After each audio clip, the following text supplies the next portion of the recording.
This is a stupid comparison. I admit it to you, but in a way, it makes sense.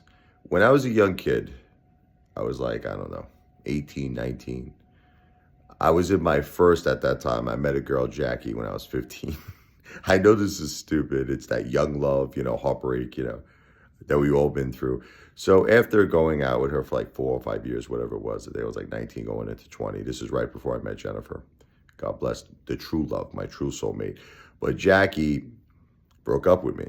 If you can believe it, okay, she broke up with me for a financial advisor. You know how, YouTubers, like we always say, it's not financial advice. I'm not a financial planner. I'm not a financial advisor. Well, she broke up with me for a financial advisor who was like 20 years older than her. She wanted to get married. I wasn't ready at that time to get married. I just came back from like Jamaica with my buddy John, and yeah, she was pissed off I went. It was like hedonism. I was young. I was a young kid. But anyway, she broke up with me. She's like, I want to get married. I want a serious relationship. And she left me for, a senior. She like, guy was like 20 years older than her, but she wanted that daddy figure. She wanted to get married. Man, it broke my heart. I was with this girl for like 4 or 5 years. At the time, I thought, she was the one. You know what I mean? I thought she was going to be, my future wife. I mean, I was stupid. I was a young kid. We were going out 4 or 5 years, young love. I was heartbroken, man. I didn't leave my room for 1 whole year.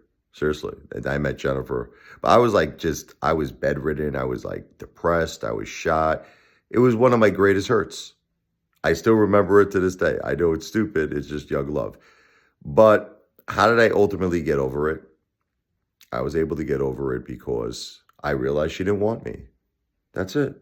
She wanted someone else. She wanted to move on, Moving on up to the east side. Yeah, she wanted someone who was financially secure, a daddy figure. She wanted to get married again. So with that reasoning, I said, who needs her? Who needs this girl? She doesn't want me. I don't want her. And I moved on to something much, much better. I moved on to the best.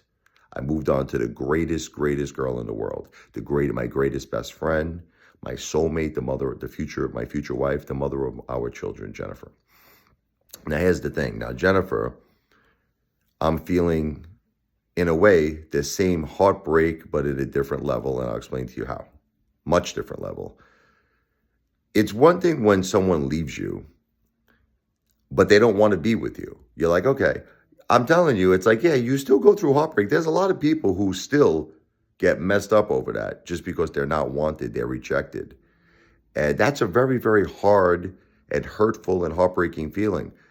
But it doesn't compare. There's no comparison to when a person does love you, when a person does want to be with you, when a person wants to dedicate their whole life to you and that has dedicated their whole life to you, and is the mother of your children and is your best friend and is your wife and is your soulmate. That's a whole harder thing to let go of.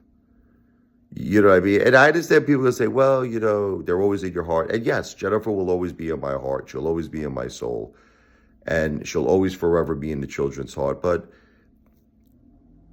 maybe I'm just selfish. You want someone around forever. And I know that that's not reasonable. Everyone says it to me, Rich, you should just accept this. The girl's got stage 4 cancer. She's been battling it for 10 years. You should be proud of her. And I am proud of her. I am proud of her. Because she said, I want to see my kids grow up. And she did. Because when she first got diagnosed with cancer, it was 2015. When it turned to stage 4, it was 2017. She was determined. I want to see, because at the time, Sophia was a baby. Sophia was born in 2014. Jennifer got diagnosed with cancer in 2015. She was 1 year old. She was 1 year. It's a little baby. And now my Sophia is 11. Our Sophia. Jennifer saw her grow up into a beautiful, beautiful young lady. And Michael's 14. She did a great job, and I am proud of her. But it's just a selfishness, I guess, on my part, is that the plan was to live out our life together. The plan was for her to see the kids grow up even more. The plan was to see Sophia have her sweet 16. The plan was for her to see Sophia and Michael graduate from high school. The plan was for her to see the kids go to college. The plan was for her to be by my side and love me and take care of me, and I take care of her. That was our plan. But cancer stopped that plan. That's why I'm going to fight cancer my whole life. Let me tell you something. I'm never going to stop fighting cancer. No family should go through this. No family. I want to become a really recognizable force in this battle against cancer. I'm going to use my talents as a pianist, as a jazz blues pianist, to get my love and my emotion through my music out there, expressing to families how much this hurt me, and hopefully through the music, it could soothe our pain, soothe our souls.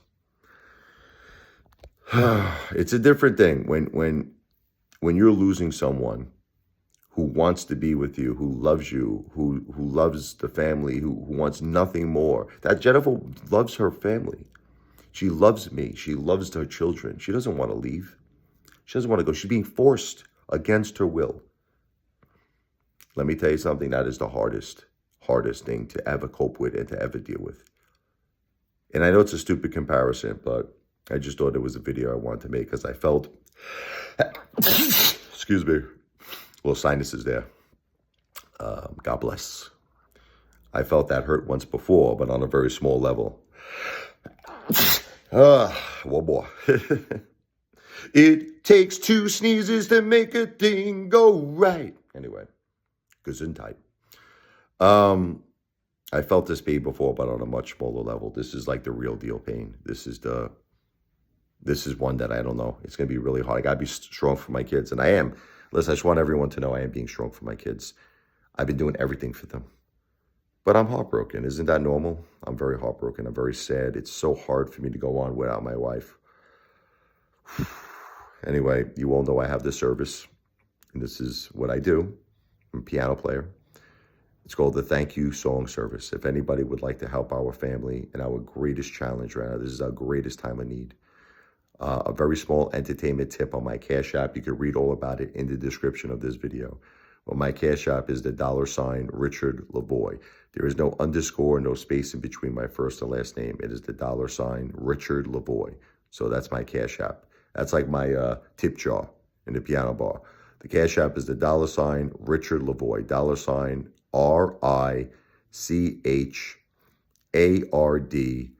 $RichardL as in Larry, E as in Edward, V as in Victor, O-I.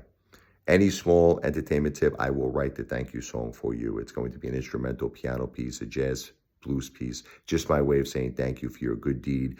I want to take that good deed, make it become immortal, and connect it to the celebration of my wife, Jennifer's life. Only 46 years old, mother of 2 beautiful children, and my best friend and my soulmate. God bless you. God bless your family.